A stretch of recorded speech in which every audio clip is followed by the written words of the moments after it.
નમસ્કાર, આપ જોઈ રહ્યા છો સમાચાર સુપરફાસ્ટ. આપની સાથે હું છું ઝરણા. દિવાળીના તહેવારના આજથી શરૂઆત. છેલ્લી ઘડીની ખરીદી માટે બજારોમાં જામી લોકોની મોટી સંખ્યામાં ભીડ. રાજ્ય સરકારની 5 લાખથી વધુ સરકારી કર્મચારીઓને દિવાળી ભેટ. ફેસ્ટિવલ એડવાન્સ તરીકે 10,000 રૂપિયા વગર વ્યાજે અપાશે. રૂપે કાર્ડ સ્વરૂપે અપાશે રકમ. દિવાળીના તહેવારોમાં ફૂલ માર્કેટમાં ખરીદીમાં દર વર્ષ કરતા ઘટાડો. દર વર્ષ કરતા 20 થી 40% ઘટાડો. ગુલાબના ભાવ 200 થી 250 રૂપિયા, જ્યારે કે ગલગોટોનો ભાવ 60 થી 80 રૂપિયા પહોંચ્યો. દિવાળીના તહેવારને લઈ અમદાવાદ એસટી બસપોર્ટ પર પ્રવાસીઓની ભીડ. મોટી સંખ્યામાં ઉમટ્યા પ્રવાસીઓ. બસમાં ચડવા માટે પ્રવાસીઓની ધક્કા મૂકી. કોરોના હોવા છતાં બસપોર્ટ પર કોઈ વ્યવસ્થા નહીં. ભારે ભીડ હોવા છતાં ગાઈડલાઇન્સનું પાલન નહીં. થર્મલ ગનથી પણ નથી થતું સ્ક્રીનિંગ. દિવાળી નિમિત્તે બજારમાં ભીડ. અમદાવાદના લાલ દરવાજા પર ભીડ. તહેવારોમાં બજારમાં લોકોની ભીડ. બજારોમાં ભીડ પણ ખરીદીમાં મંદી. લાલ દરવાજાના વેપારીઓનો મત, ગત વર્ષની સરખામણીમાં ઓછી ખરીદી. રાજકોટમાં દિવાળીની ખરીદીને લઈને સાંકડી બજારોમાં ડિસ્ટન્સ જાળવવું બન્યું મુશ્કેલ. ગુંદાવાડી ધર્મેન્દ્ર રોડમાં ગ્રાહકોની ભીડ. સોની બજારમાં પણ ખરીદી માટે નીકળ્યા લોકો. રાજકોટમાં ગ્રામ્ય વિસ્તારમાંથી ઉમટ્યા લોકો. શહેરની દરેક દુકાનોમાં ગ્રાહકોની ભીડ. તકેદારી સાથે ખરીદી કરવા ગ્રાહકોને અપીલ. વડોદરામાં પ્રદર્શન મેદાનમાં ફટાકડાની ખરીદીમાં મંદી. ફટાકડાના સ્ટોલ પણ ઓછા ખુલ્યા. પ્રદર્શનમાં અનેક દુકાનો ખાલી. દર વર્ષે સ્ટોલ લગાવવા થતી હતી પડાપડી. જોકે આ વર્ષે ફટાકડા વેચતા વેપારીઓ ચિંતાતુર. ગ્રીન ફટાકડાની જ વધુ થઈ રહી છે ખરીદી. દિવાળીને લઈને બજારમાં ખરીદીનો માહોલ. સોની બજારોમાં ખરીદીમાં નિરસ્તા. દર વર્ષ કરતા 50% ઓછી ખરીદી. ધનતેરસને લઈને થાય છે સોનાની ખરીદી. ઓર્ડર અને બુકિંગમાં આ વખતે ઘટાડો.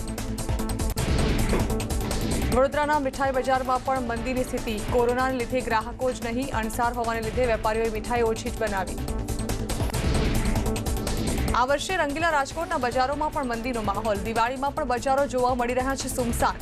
કોરોના મહામારીની જોવા મળી રહી છે અસર. અમદાવાદીઓ માટે સારા સમાચાર. તહેવારોમાં ખાણીપીણીની બજારો હવે રાત્રે 12 વાગ્યા સુધી ખુલ્લી રહેશે. તહેવારોને લઈ એએમસીએ લીધો મહત્વનો નિર્ણય. કોરોના મહામારી વચ્ચે અમદાવાદમાં મીઠાઈના વેપારીઓએ બનાવી ઇમ્યુનિટી વધારતી મીઠાઈ. તુલસીના ડ્રોપ્સવાળી મીઠાઈ માર્કેટમાં બની હોટ ફેવરેટ.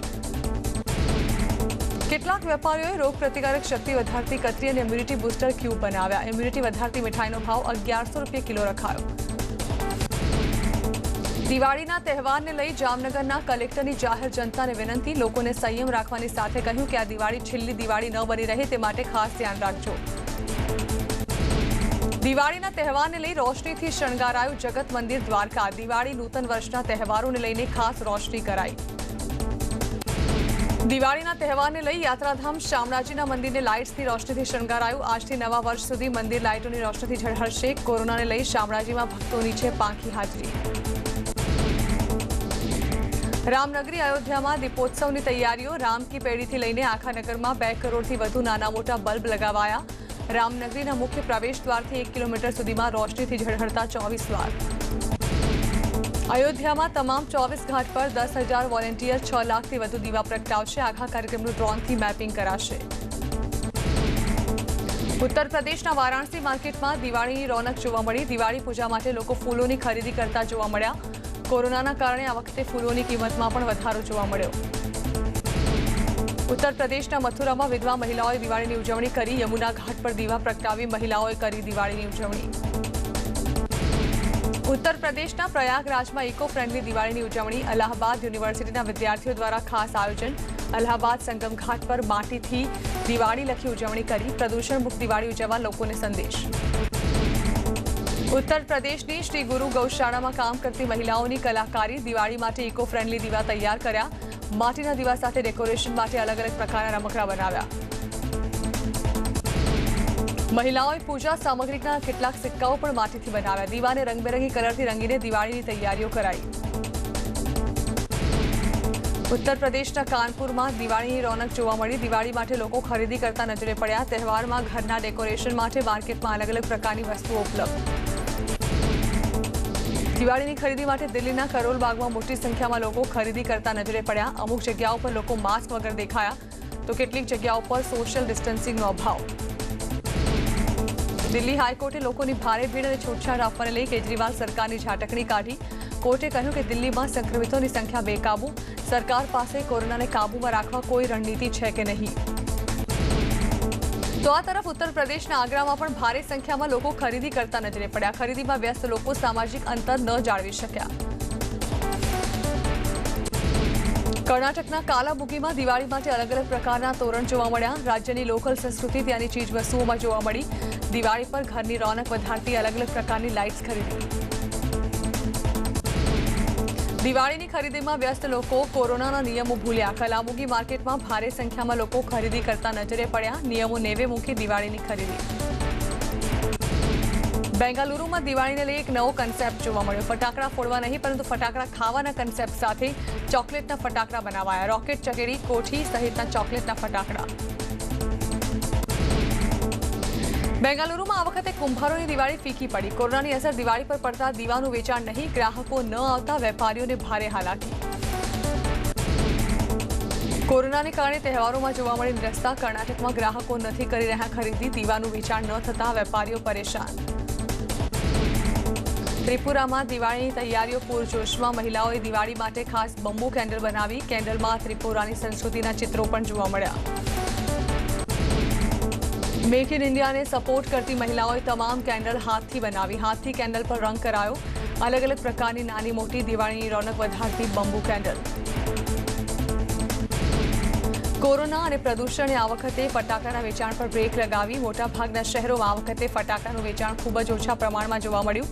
પંજાબમાં ફટાકડાનું વેચાણ ન થતા વેપારીઓની દિવાળી બગડી। તમિલનાડુના ચેન્નાઈમાં વાર્ષિક ફટાકડા ઉત્સવનું આયોજન। ફટાકડા મેળામાં અલગ અલગ પ્રકારની ફટાકડાની પ્રદર્શની। કોરોનાના કારણે દર વર્ષ કરતા આ વખતે માત્ર 40 સ્ટોલ લગાવાયા। પંજાબના લુધિયાણા શહેરમાં પોલીસે ગેરકાયદે ફટાકડા જપ્ત કર્યા। ગેરકાયદે ફટાકડાના કન્સાઇનમેન્ટને પોલીસે ઝડપી પાડ્યો। આશરે 50 લાખ જેટલા ગેરકાયદે ફટાકડા જપ્ત કરાયા। દિવાળીના તહેવાર પર મુંબઈમાં લોકોની ભારે ભીડ લાગી। દાદર માર્કેટમાં ભારે સંખ્યામાં લોકો ખરીદી કરવા પહોંચ્યા। ખરીદી કરતી વખતે સોશિયલ ડિસ્ટન્સિંગનો સદંતર અભાવ। કાલથી લાભ પાંચમ સુધી 6 દિવસ બંધ રહેશે રાજકોટનું બેડી માર્કેટયાર્ડ। ખેડૂતોને જણસી લઈને ન આવવા કરાઈ અપીલ। દિવાળીના તહેવારને કારણે બંધ રહેશે યાર્ડ। એશિયાનું સૌથી મોટું માર્કેટયાર્ડ ઊંઝા માર્કેટયાર્ડ આજથી 7 દિવસ રહેશે બંધ। દિવાળીના તહેવારને લઈને 12 નવેમ્બરથી 18 નવેમ્બર સુધી હરાજી રહેશે બંધ। 19 નવેમ્બર સવારથી રાબેતા મુજબ કામ થશે શરૂ। દિવાળીના તહેવારને લઈને મહુવા માર્કેટિંગ યાર્ડ 6 દિવસ રહેશે બંધ। 13 નવેમ્બરથી 18 નવેમ્બર સુધી રહેશે બંધ। લાભ પાંચમથી હરાજીનું કામકાજ શરૂ થશે। સ્ટેચ્યુ ઓફ યુનિટીના જંગલ સફારી પાર્કમાં પ્રવાસીઓમાં બોલતો પોપટ આકર્ષણનું કેન્દ્ર। નર્મદાના દમખલ જાતિના પોપટે ખાસ આકર્ષણ જમાવ્યું। પ્રવાસી જે બોલે તેવું જ આ પોપટ બોલે છે। આ જ પોપટને હાથ પર બેસાડીને પ્રધાનમંત્રી નરેન્દ્ર મોદીએ તેની સાથે કરી હતી વાતો। હાલ જંગલ સફારીમાં 70 જેટલા દમખલ જાતિના પોપટ। અમિત શાહ કચ્છના ધોરડો પહોંચ્યા। સરહદી ક્ષેત્ર વિકાસોત્સવમાં આપશે હાજરી। અમિત શાહ માતાના મઢના કરશે દર્શન। કચ્છના કાર્યક્રમ બાદ શાહ આવશે અમદાવાદ। અમિત શાહના આગમનને લઈ બીએસએફ દ્વારા શસ્ત્રોની પ્રદર્શની લગાવાઈ। કચ્છમાં ટેન્ટ સિટીમાં બીએસએફના વિવિધ હથિયારોનું પ્રદર્શન। BSF, Gujarat police, road transport જેવા વિવિધ સ્ટોલ્સ ઊભા કરાયા। પીએમ મોદી ફરી ગુજરાત આવી શકે। 30મી નવેમ્બરે આવી શકે છે પીએમ મોદી। સોલાર એનર્જી પ્લાન્ટનું લોકાર્પણ કરશે। પીએમ મોદીનો છે ડ્રીમ પ્રોજેક્ટ। કચ્છના માંડવીમાં આકાર લઈ રહ્યો છે પ્રોજેક્ટ। રાષ્ટ્રપતિ રામનાથ કોવિંદ આવશે 2 દિવસના ગુજરાત પ્રવાસે। 25 અને 26 નવેમ્બરે આવશે ગુજરાત। રાજ્યમાં યોજાનાર સ્પીકર કોન્ફરન્સમાં રહેશે ઉપસ્થિત। શિક્ષણને લઈ રાજ્ય સરકારનો મોટો નિર્ણય। દિવાળી બાદ 23 નવેમ્બરથી શાળાઓ ખુલશે। ધોરણ 9 અને 9થી 12ના વિદ્યાર્થીઓ સ્કૂલ જઈ શકશે। ધોરણ 1થી 8ના વિદ્યાર્થીઓ વિશે નિર્ણય બાદમાં લેવાશે। 23 નવેમ્બરથી પેરામેડિકલ કોલેજ શરૂ થશે। શાળા કોલેજમાં વિદ્યાર્થીઓની હાજરી ફરજિયાત રહેશે નહીં। શાળા કોલેજમાં ગાઈડલાઇન્સનું પાલન જરૂરી। વાલીઓની લેખિત મંજૂરી જરૂરી। કેબિનેટની મળેલી બેઠકમાં નિર્ણય લેવાયો। તમામ શાળા અને કોલેજ એસઓપી પ્રમાણે શરૂ થશે। એસઓપીનું કડકપણે પાલન જરૂરી। વિદ્યાર્થીઓ અને શિક્ષકોનું થર્મલ ગન વડે તાપમાન માપવાનું રહેશે। શાળાએ ઓડ ઇવન પ્રમાણે વ્યવસ્થા કરવી પડશે। જે પ્રમાણે એક દિવસ એક ધોરણના વિદ્યાર્થીઓને અને બીજા દિવસે બીજા ધોરણના વિદ્યાર્થીઓને સ્કૂલ બોલાવી શકાશે। બનાસકાંઠાના ડીસામાં છેલ્લા 5 વર્ષથી ઘટી રહ્યું છે બટાકાનું વાવેતર। બટાકાના પૂરતા ભાવ ન મળતા હોવાથી બટાકાના વાવેતરમાં થયો છે ઘટાડો। વાવેતરમાં સતત ઘટાડો થતા છેલ્લા 1 મહિનાથી બટાકાના ભાવમાં થયો છે ઐતિહાસિક ઉછાળો। 5 રૂપિયા કિલો વેચાતા બટાકાના ભાવ 45 રૂપિયા કિલો સુધી પહોંચ્યા। બટાકાના સારા ભાવ મળતા ખેડૂતોએ બટાકાના વાવેતરમાં કર્યો વધારો। વાવેતર વધતા 600 રૂપિયા વેચાતા બિયારણના ભાવ પણ વધીને 2200 રૂપિયા થતા ખેડૂતો નિરાશ થયા। સુરેન્દ્રનગરમાં વઢવાણ બોટાદ બ્રાન્ચ કેનાલમાં 20 ફૂટનું ગાબડું। પાણી નદીની જેમ ખેતરોમાં વહ્યું। ખેતરો પાણીમાં થયા ગરકાવ। કપાસ, જીરું સહિતના પાકને નુકસાન। કેનાલમાં તાત્કાલિક ગાબડું પૂરવા ખેડૂતોએ જાતે મહેનત કરી શરૂ। કેનાલનું પાણી અટકાવવા જાતે જ માટીની બોરીઓ મૂકી પાણી રોકવા કર્યો પ્રયાસ। તંત્ર તાત્કાલિક કેનાલ રિપેર કરાવે તેવી માંગ। બનાસકાંઠાના વાવ પાસે પીરગઢ ડિસ્ટ્રીબ્યુટર કેનાલમાં 10 ફૂટનું ગાબડું। કેનાલના પાણી ખેતરોમાં ફરી વળ્યા। 4 એકર ખેતરમાં પાણી ફરતા નુકસાન। કચ્છમાં ફરી દેખાયા તીડ। નખત્રાણા સરહદી વિસ્તારમાં તીડ દેખાયા। વેરસલપ પર ખીરસરા વિસ્તારમાં તીડના ઝુંડ દેખાતા ખેડૂતો ભારે ચિંતિત। ખેડૂતોએ દવાનો છંટકાવ શરૂ કર્યો। તળાવ ઉભરાતા ખેતરોમાં પાણી ઘૂસ્યા। મહીસાગરના વરઘરા ગામની ઘટના। કેનાલમાં પાણી છોડાતા તળાવ ઉભરાયું। 5000 મણથી વધુ ડાંગરના પાકને નુકસાન। ખેતરોમાં પાણી આવતા પાકને નુકસાન। રાજ્યમાં તહેવારો સમયે કોરોનાના કેસમાં ઘટાડા બાદ ફરી ઉછાળો। નવા 1125 કેસ નોંધાયા। 6 દર્દીઓ કોરોનાના કારણે નિપજ્યા મોત। વધુ 1352 દર્દીઓએ કોરોનાને માત આપી સ્વસ્થ થઈ ઘરે પરત ફર્યા। રાજ્યમાં દર્દીઓના સાજા થવાનો દર 91.28% થયો। અમદાવાદ જિલ્લામાં કોરોનાના કેસમાં ચિંતાજનક વધારો। નવા 207 કેસ નોંધાયા જ્યારે કે વધુ 2 દર્દીના નિપજ્યા મોત। 149 દર્દીઓ થયા સ્વસ્થ। દિવાળી પહેલા એએમસીનો મહત્વનો નિર્ણય। અમદાવાદમાં ડોમમાં થતા કોરોના ટેસ્ટ બંધ। લક્ષણોમાં તાવ હશે તો થશે ટેસ્ટ। 38 સેલ્સિયસથી વધુ તાપમાન હશે તો જ વ્યક્તિનો થશે ટેસ્ટ। અમદાવાદ શહેરમાં ટેસ્ટ કરાવનારની આંગળી પર શાહીનું નિશાન કરવાની શરૂઆત। એએમસી કમિશનર મુકેશ કુમારની શહેરીજનોને અપીલ। કહ્યું લક્ષણો હોય અથવા દર્દીના સંપર્કમાં આવ્યા હોય તો જ કરાવો ટેસ્ટ। એએમસી ઓફિસમાં કુલ 20 કર્મચારી સંક્રમણનો ભોગ બનતા અન્ય કર્મચારીઓમાં પણ ફફડાટ। સેન્ટ્રલ રેકોર્ડ ખાતામાં ફરજ બજાવતા એક કર્મચારીનું મોત। અમદાવાદમાં પોલીસ કર્મચારીઓ કોરોના વાયરસના સપડાયા। આઈપીએસ અધિકારી સહિત અમદાવાદમાં 50થી વધુ અધિકારીઓ અને કર્મચારીઓ કોરોનાથી સંક્રમિત। અડધા ક્વોરન્ટીન અને બાકીના હોસ્પિટલમાં। કોરોનાને ખાળવા રેલવે એન્ટી કોવિડ કોચ તૈયાર કરશે। ટ્રેનના દરવાજા ટોયલેટ પરના હેન્ડલ પર કોપર કોટિંગ કરાશે તો મુસાફરોનો હાથ અડતો હોય તેવા બેઝિનના નળની જગ્યાએ પગથી ઓપરેટ થાય તેવા પેડલ લગાવશે। મહીસાગરના બાલાસિનોર પોલીસ મથકના મોટાભાગના સ્ટાફને કોરોના। પીએસઆઈ સહિત પોલીસ કોન્સ્ટેબલ પણ કોરોના સંક્રમિત। કુલ 10 જેટલા પોલીસ કર્મીઓને કોરોના। તમામને ગોધરા સિવિલ ખસેડાયા। દ્વારકાના ખંભાળિયામાં ફૂડ વિભાગના ઠેર ઠેર દરોડા। ખંભાળિયાની ફરસાણ અને મીઠાઈની દુકાનો પર દરોડા પાડી સેમ્પલ લેવાયા। ફૂડ વિભાગ દ્વારા દુકાનદારોને લાયસન્સ સહિતના જરૂરી સૂચનાઓ આપવામાં આવી।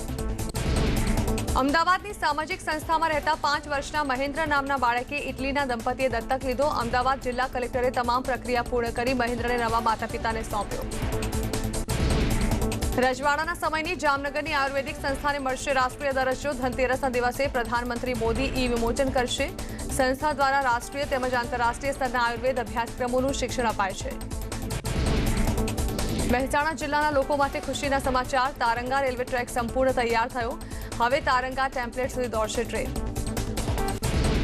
આણંદના ભાદરણમાં રહેતા અલ્પાબેન પટેલે 2014થી શરૂ કર્યું બિનવારસી મૃતદેહોની અંતિમ વિધિનું કામ। અત્યાર સુધીમાં તેમણે 311 બિનવારસી મૃતદેહોની ભારતીય સંસ્કૃતિ મુજબ કરાવી અંતિમ વિધિ। વર્ષ 2000થી સંસ્થા સ્થાપી કરે છે મહિલાઓના વિકાસનું કામ। તેમના પતિ અને દીકરીનો પણ તેમને મળે છે પૂરો સહકાર। Welcome back. અમદાવાદના પિરાણા અગ્નિકાંડના મૃતકોના અગ્નિ સંસ્કાર કરાયા। ધારાસભ્ય જિગ્નેશ મેવાણી રહ્યા હાજર।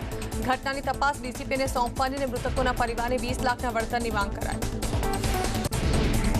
સુરતમાં રાંદેરમાં કુખ્યાત રાકેશ મારુની હત્યા। મોડી રાત્રે હાઉસિંગ બોર્ડમાં 5 શખ્સોએ તીક્ષ્ણ હથિયારથી કર્યો હતો હુમલો। રાંદેર પોલીસમાં નોંધાઈ ફરિયાદ। રાકેશ મારુના હત્યારાના સીસીટીવી આવ્યા સામે। વેડ રોડના કુખ્યાત સૂર્ય મરાઠીનો સાગરીત હતો રાકેશ। પોલીસે શરૂ કરી કાર્યવાહી। સુરતના કટાર ગામમાં આવેલી લક્ષ્મીધામ સોસાયટીમાં પટેલ સિવાય અન્ય જ્ઞાતિના ઘરને લઈ માથાકૂટ। સોસાયટીમાં અન્ય જ્ઞાતિના યુવકના ઘરને લઈ સોસાયટીના લોકો કરી રહ્યા છે વિરોધ। યુવકની અનેક રજૂઆત કરવા છતાં પોલીસ કાર્યવાહી ન કરતી હોવાનો આરોપ લગાવ્યો। સુરતના મોટા વરાછામાં ડિવોર્સી મહિલા સાથે દુષ્કર્મ કરનાર આરોપીની ધરપકડ। વ્યાજે લીધેલા પૈસાનું 5.50 લાખનું વ્યાજ ન આપી શકતા ફાઇનાન્સરે વિવિધ જગ્યાએ લઈ જઈ આચર્યું હતું દુષ્કર્મ. અમદાવાદના ધોળકામાંથી મળેલ બિનવારસી લાશનો કેસ ક્રાઇમ બ્રાન્ચે ઉકેલ્યો. વિકાસ ઉર્ફે ચુન્ની પાંડે જૂની અદાવતમાં કરાઈ હત્યા. ક્રાઇમ બ્રાન્ચે હત્યા કરનાર 4 આરોપીને પકડી પાડ્યા. ખેડામાં લોખંડની પ્લેટ ભરેલો ટ્રક ઝાડ સાથે અથડાયો. ઘટનામાં ટ્રક ડ્રાઈવર કેબિનમાં ફસાતા ફાયર વિભાગે રેસ્ક્યુ કર્યો. ઇજાગ્રસ્ત ડ્રાઈવરને હોસ્પિટલ ખસેડાયો. બનાસકાંઠાના દિયોદરના નવાગામ પાસે રિક્ષા અને ઇકો ગાડી વચ્ચે અકસ્માત સર્જાયો. અકસ્માતમાં 2 યુવકના ઘટના સ્થળે જ કરુણ મોત. આશાસ્પદ 2 યુવકોના મોતથી પરિવારમાં માતમ છવાયો. નવસારીના હનુમાનબારી નજીક ટ્રકને નડ્યો અકસ્માત. ટ્રકના ચાલક અને ક્લીનરનો આબાદ બચાવ. કાવેરી નદીના પુલ ઉપરની રેલિંગના કારણે ટ્રક નદીમાં પડતા બચી. લક્ઝરી બસ અને કારનો નેશનલ હાઈવે નંબર 48 પર અકસ્માત. કારને ટક્કર વાગ્યા બાદ લક્ઝરી બસ પલટી. બસમાં સવાર 4 લોકો થયા ગંભીર રીતે ઇજાગ્રસ્ત. સાબરકાંઠાના અણિયોડ ગામના પરિવારની આત્મવિલોપનની ચીમકી. પિતાની હત્યા કરનાર મુખ્ય આરોપી ન પકડાતા રોષ. 1 સપ્તાહમાં ધરપકડ ન થાય તો આત્મવિલોપન કરવાની ચીમકી. બનાસકાંઠાના ડીસાના ગવાડી વિસ્તારમાં પૈસાના લેવડ દેવડમાં મારામારી. ઉછીના પૈસા લેનારે ઝેરી દવા પી કર્યો આત્મહત્યાનો પ્રયાસ. અસરગ્રસ્તને સારવાર માટે ખસેડાયા. દ્વારકામાં જામનગર એસીબીની સફળ ટ્રેપ. પોલીસકર્મી આવ્યો એસીબીના સકંજામાં. મેચ સટ્ટા બાબતે 15,000ની માંગી હતી લાંચ. એસીબીએ આગળની કાર્યવાહી હાથ ધરી. મહેસાણા ક્રાઇમ બ્રાન્ચ દ્વારા 2 દિવસમાં દારૂ ભરેલી 2 ગાડીઓ પકડી પાડી. ઊંઝામાંથી દારૂ સહિત 4 લાખનો મુદ્દામાલ તો વિસનગરમાંથી પણ પોલીસે દારૂ પકડી પાડ્યો. દીવમાં પહેલો સીએનજી પંપ ખુલ્લો મુકાયો. દીવ કલેક્ટર સલોની રાયે મલાલા ખાતે પ્રાઇવેટ સીએનજી પંપ ખુલ્લો મૂક્યો. વડોદરાના ફાયર બ્રિગેડની કામગીરી દરમિયાન પંચવટી કેનાલમાંથી મળ્યા માનવ અવશેષો. પોટલામાં ભરેલા માનવ અવશેષ બાબુ શેખના હોવાની આશંકા. મહિલાનો મૃતદેહ શોધતી વખતે મળ્યા અવશેષ. મહેસાણા નગરપાલિકાના ચીફ ઓફિસર અલ્પેશ પટેલે નોંધાવી ફરિયાદ. પાલિકાના 2 સભ્ય સહિત 6 લોકો સામે નોંધાવી ફરિયાદ. ગેરકાયદેસર મંડળી રચી ચીફ ઓફિસરને ફરજમાં રૂકાવટ કરવા માટે ફરિયાદ. ભરૂચ સરદાર બ્રિજ પર ફરી 4 કિલોમીટર સુધી લાગી વાહનોની કતાર. સરદાર બ્રિજ પર રસ્તા ખરાબ હોવાથી સર્જાઈ પરિસ્થિતિ. વાહન ચાલકો પરેશાન. પંચમહાલના ગોધરામાં દીપડો દેખાતા સ્થાનિકોમાં ભયનો માહોલ. દીપડો કૂદકો મારી પસાર થતો સીસીટીવીમાં કેદ થયો. સ્થાનિકોએ દીપડાને પાંજરે પૂરવા માંગ કરી. ભારત ચીન વચ્ચે તણાવ ઓછો કરવા વિવાદિત વિસ્તારને નો પેટ્રોલિંગ ઝોન બનાવવા પ્રસ્તાવ. બંને પક્ષો વચ્ચે હજુ નથી બની સહમતિ. ચર્ચાનો દોર યથાવત. મુંબઈ હુમલા અંગે પાકિસ્તાનની મોટી કબૂલાત. આતંકીઓને ફંડિંગ આપવાની અને ષડયંત્ર ઘડવાની સ્વીકારી વાત. 2008ના મુંબઈ હુમલામાં સામેલ 19 આતંકીઓની યાદી કરી જાહેર. પૂર્વોત્તરમાં ઉગ્રવાદી સંગઠન ઉલ્ફાના રાજખોવાનું સેના સમક્ષ સરેન્ડર. ઉલ્ફાનો ડેપ્યુટી કમાન્ડર છે દ્રષ્ટિ રાજખોવા. રાજખોવાના 4 સાથીઓએ પણ કર્યું સરેન્ડર. સાગર 2 મિશન અંતર્ગત મહામારી સમયે અન્ન સહાય સહિતની ચીજોનો જથ્થો વિદેશમાં લઈ જનાર આઈએનએસ એરાવતનું તિબુટી બંદરે થયું આગમન. ભારત સરકાર કુદરતી આપત્તિ સમયે મૈત્રી દેશોને પૂરી પાડે છે સહાય. પીએમ મોદી જવાહરલાલ નહેરુ વિશ્વવિદ્યાલય પરિસરમાં સ્વામી વિવેકાનંદની પ્રતિમાનું કરશે અનાવરણ. વિડીયો કોન્ફરન્સના માધ્યમથી કરશે અનાવરણ. દિવાળી બાદ 16 નવેમ્બરે નીતિશ કુમાર ફરી મુખ્યમંત્રી પદના શપથ લઈ શકે છે. બિહાર વિધાનસભા ચૂંટણીમાં અસદુદ્દીન ઓવૈસીની પાર્ટીએ જીતી 5 બેઠક. ઓવૈસીની હવે બંગાળની ચૂંટણી પર નજર. ઓવૈસી હવે બંગાળમાં ટીએમસીની વોટ બેંક પર પાડી શકે છે ગાબડું. બિહાર વિધાનસભા ચૂંટણીમાં લોજપાને કરારી હારનો કરવો પડ્યો સામનો. 135 ઉમેદવારો પૈકી માત્ર 1 ઉમેદવારે ખોલાવ્યું ખાતું. પાર્ટીની શરૂઆતમાં 2005માં લોજપાને મળી હતી 29 બેઠક. હાલ શિક્ષણ મંત્રી ભૂપેન્દ્રસિંહ ચુડાસમા દ્વારા પ્રેસ કોન્ફરન્સ કરવામાં આવી રહી છે.